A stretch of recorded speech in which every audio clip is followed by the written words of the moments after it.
Today we're going to learn the first two notes that you learn in your book. If you turn to pages 4 and 5 or scroll down to pages 4 and 5 on the PDF, you'll find your first 5 notes. I like to start at the bottom, so I like to start at the end of the first 5 notes and work our way back up. So you're actually going to look at number 9, I believe it's called touchdown, to find your first note, which is C.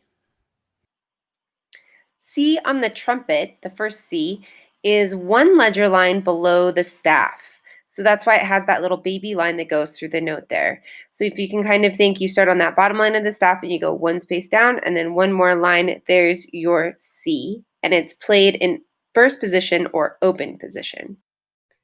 So for the C, you're going to use first position or open position. And that means that you're going to keep all of your fingers on top without actually pushing any of the valves down. Your C sounds like this. Try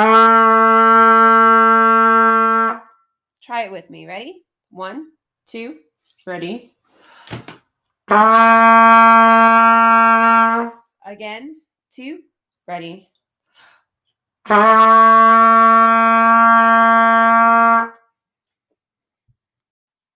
Your second note, which is number 7, the long haul, is a D. On this one, the D is the space below the staff. And you're going to play it with first finger and third finger. When you're playing your D, make sure that your fingers are nice and tall and that you push the valves all the way down. You don't want to have them like this because the more that you push sideways on your valves, the stickier they're going to be over time. Also, when you're playing, anytime you're using your third finger, you're going to push out with the ring here a little bit. And if this doesn't move easily, you can use slide grease to help with it. Most of yours should be fine. If it doesn't move at all, don't worry about it. It's not going to be a big deal. But when you move it out, you want to move it out just a little bit when you play that D, and then you're going to move it back in when you stop.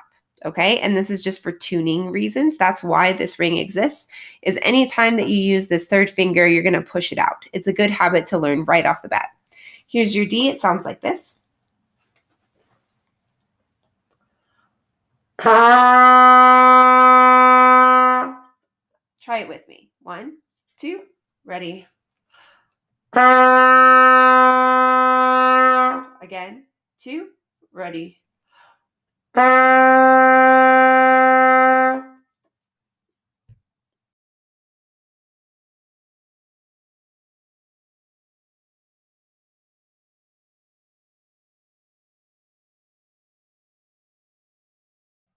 Now we're going to put it all together. Whenever we learn a new song, you're going to follow 3 steps. First is clapping and counting. Remember when you're clapping and counting to sit up straight, put both feet flat on the floor, make sure you're tapping your foot, clapping your hands nicely, and using some of that silly counting we talked about in the first slide. Here we go, clapping and counting. 1, 2, ready, go. 1, 2, 3. 1, 2, 3. 1, 2. 1, 2. 1. 1. 1, 2, 3, 4. 1, 2, 3, 4. The second step is to practice your note names in time. For this exercise, it's really easy because you only have one, and that's C.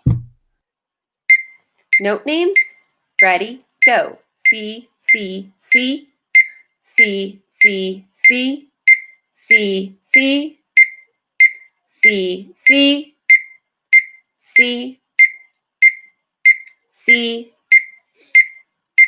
C, C, C, C, C, C, C, C.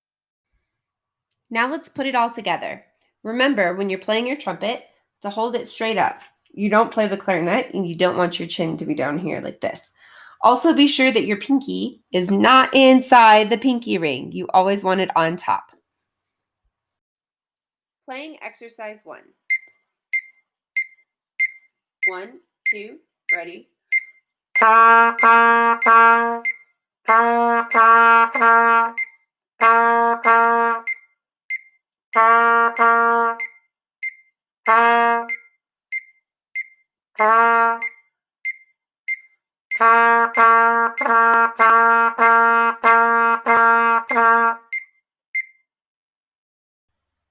Good job. Now that you've done this first one, you can try the other exercises that are on this sheet included in the slideshow. So exercise 2 is more of the first note with quarter notes and quarter rests. Exercise 3, you were going to add the D that we learned a little bit earlier. And exercise 4, we're going to keep with the C and the D, but we're going to go a little bit faster. Good luck. Happy practicing.